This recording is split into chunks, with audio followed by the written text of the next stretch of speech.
আপনাদের পিয়াপু কিন্তু এখন পুরো দমে সাংসারিক হয়ে উঠেছে। আসসালামু আলাইকুম এভরিওয়ান, কেমন আছেন সবাই? আই হোপ আপনারা সবাই ভালো আছেন এবং সুস্থ আছেন।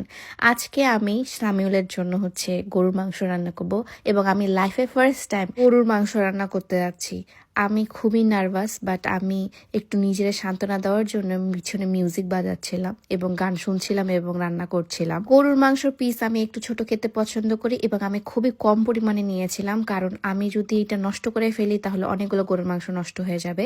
দ্যাটস ওয়াই আমি অল্প অল্প করে গরুর মাংস নিচ্ছিলাম। এটা তার আগের দিন স্যামুয়েল এনে রেখে দিয়েছিল যে সে রান্না করবে, বাট আমি চিন্তা করলাম যেহেতু ও কাজ করতে গিয়েছে এবং অনেক অনেক কিছুর পরে এসে আবার রান্না করবে, তো কেননা আমি ট্রাই করি, বাসায় তো সারাদিন বসেই থাকি। মাংস কাটাকাটির দিক থেকে আমি আগে থেকে এক্সপার্ট, কারণ আমি আগে যখন একা বাসায় থাকতাম তখন আমি মুরগির মাংস অনেক কাটতাম, বাট আমি গরুর মাংস কখনো আগে এইভাবে কাটি না, বা গরুর মাংস আমি রান্না করার কোনো রিস্কই নেইনি আগে। বাট এখন একটু রিস্ক নিচ্ছি, কারণ যেহেতু আমি ফ্রি আছি এবং আমার কাছে মনে হচ্ছে এখন আমি অনেক কিছুই চিনি। তারপর আমি খুব সুন্দর করে মশলা দিয়ে এটাকে ম্যারিনেট করতে রেখে দিয়েছিলাম এবং ম্যারিনেশনের সময়ই স্যামুয়েল আমাকে ফোন করে বললো যে চলো তোমার জন্য আমরা আজকে ক্যামেরাটা আনতে যাই।